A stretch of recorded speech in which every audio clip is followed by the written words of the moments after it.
The restaurant business isn't just hard, it's a mathematical impossibility. The average lifespan of an independent restaurant is 5 years. The profit margins hover around 3 to 5%. The staff turnover rate is a staggering 75% annually.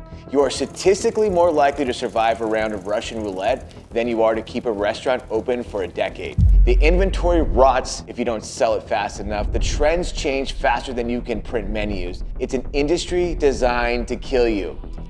But then, there's St. Elmo Steak House in Indianapolis. This isn't just a restaurant, it's a glitch in the matrix. It has operated continuously at 127 South Illinois Street since October 1902. That is 123 years of survival. It survived Prohibition, it survived the Great Depression, it survived the 2008 financial crisis, and it survived the global pandemic that wiped out 110,000 of its competitors. And here's the crazy part. It isn't just surviving. In 2026, it is the 16th highest grossing independent restaurant in the United States.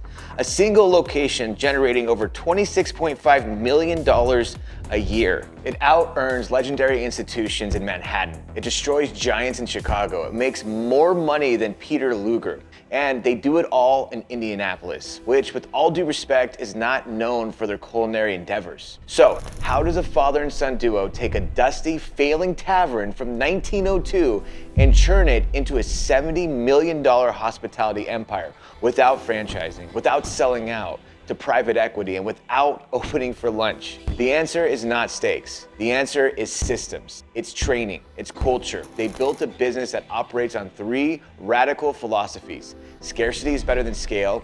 Every employee is a steward. Tradition is an innovation in strategy. Now, to understand the money, you have to understand the dirt. I want to show you how they went from buying a failing tavern and turning it into a $70 million empire, independently owned. But let's go back to 1902. In 1902, St. Elmo sits in the wholesale district. This was the Amazon fulfillment center of the Midwest. It was gritty, it was loud, and it's where retailers came to buy goods in bulk. A man named Joe Starr opens a tavern in the Braden building.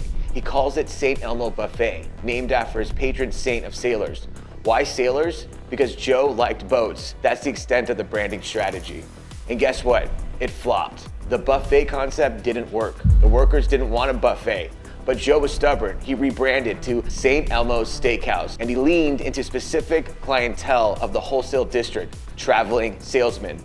This is a crucial look at the architecture, high-backed booths, dark wood, no music, no windows. Why?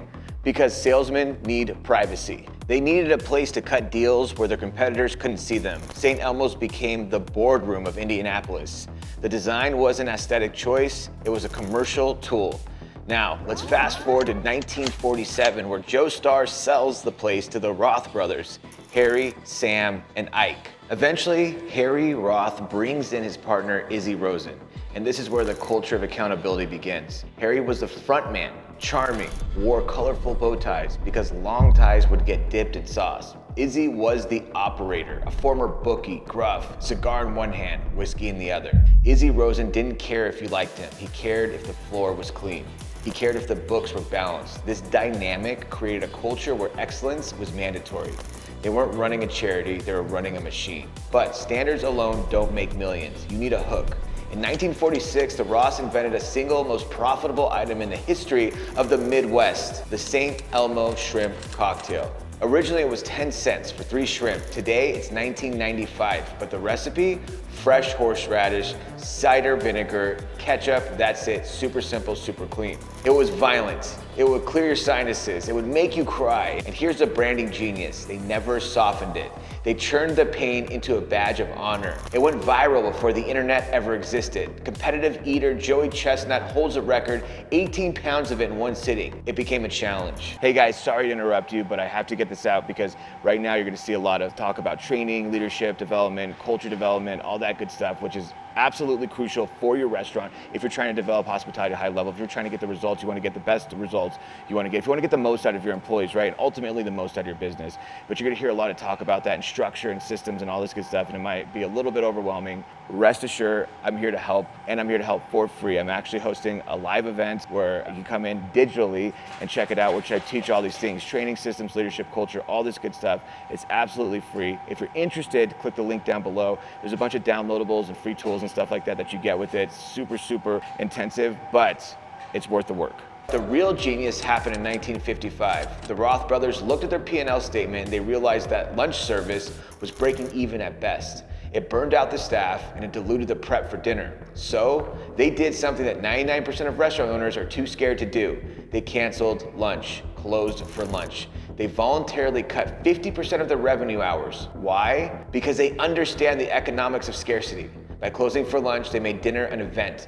They forced demand into smaller windows. This is what drives their $124 check average from today. You aren't grabbing a bite, you are committing to an experience, and they're committing to giving you that experience. And then there's the menu. Till this day, every entree comes with navy bean soup or tomato juice. Is navy bean soup cool? No, it's archaic, but it serves a purpose. It is a system of consistency. It forces a kitchen to execute a 100-year-old recipe perfectly every single day.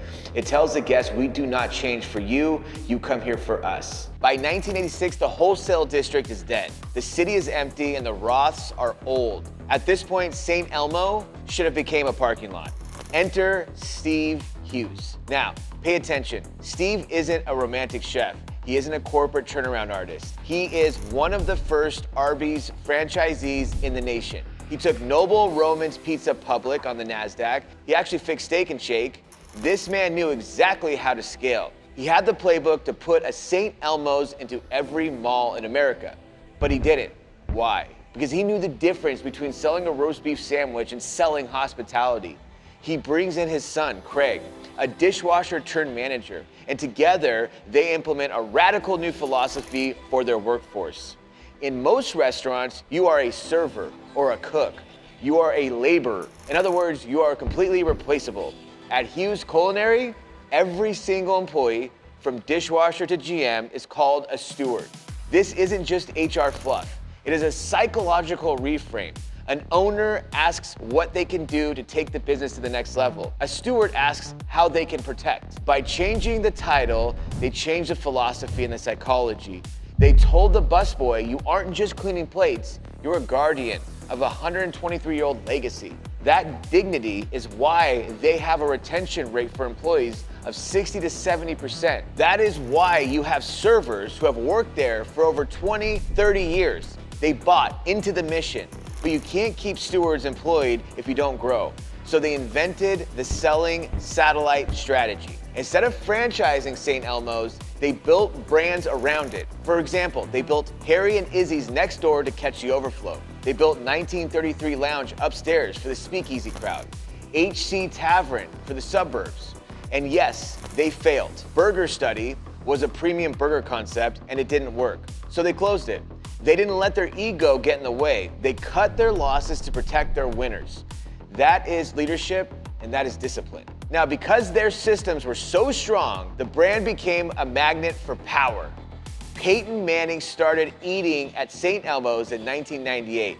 He loved the privacy. They built him a secret entrance that turned the wine cellar into his personal bunker. It became the unofficial headquarters of the NFL Combine. Deals worth hundreds of millions of dollars were signed over spicy shrimp cocktail. You can't franchise that kind of exclusivity. But the ultimate test of the steward philosophy came in March of 2020. The governor shuts down all dining rooms. Revenue hits zero. The industry standard, fire everyone, save the cash. Craig Hughes looked at the numbers. He realized that his product wasn't the steak, it was the training locked inside his steward's head. If he fired them, that institutional knowledge would vanish. The systems would break.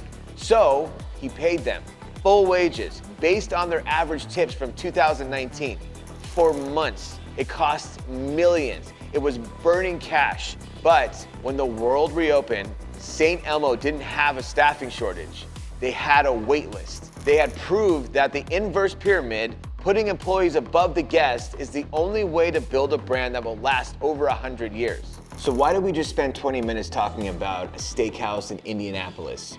It wasn't to sell you a shrimp cocktail, and it wasn't to tell you about Peyton Manning. I told you this story because St. Elmo is a Trojan horse. On the outside, it looks like a restaurant, but on the inside, it's a leadership academy. It's a training facility. It's a masterclass in human systems. Think about it. The consistency, that isn't magic, that is training. You don't get 120 years of perfect soup by hoping for the best. You get it by drilling standards until they're muscle memory. The steward title, that isn't a buzzword. That is a culture. It's the refusal to treat humans like commodities. The inverse pyramid, that isn't charity, that is leadership. It's the understanding that you cannot have a 5-star guest experience of hospitality while giving a 1-star employee experience. Everyone wants the $70 million, everyone wants a 126-year-old business, but nobody wants to do the boring, unsexy work of building systems to make that possible. St. Elmo didn't just survive because they had the secret sauce. They survived because they treated hospitality as a discipline. They treated training as an investment, and they treated leadership as a responsibility. You don't build a legacy by chasing the next trend. You build it by mastering the basics: training, systems, culture, leadership. The steakhouse is just a souvenir. The system is the product. Thank you so much for watching the video. I hope you enjoyed it and you got something out of it, right? But here's the thing, knowledge is not power. Everyone thinks it is. Knowledge with action is power. So if you heard something today, it resonated with you, and you want to use it, take action. Number one, come up with a game plan, take action today. Today, starting today. Leave the computer, leave the phone, whatever it is, and go take action today. Otherwise, it's gonna be a big waste of your time. We don't want that, obviously. And also, if you need help, right? Training, systems, leadership, culture, hospitality development. I'm hosting a live event where I go over all that training. It comes with some cool downloads, some free tools. I want you to be successful. So if you're interested, click the link in the description.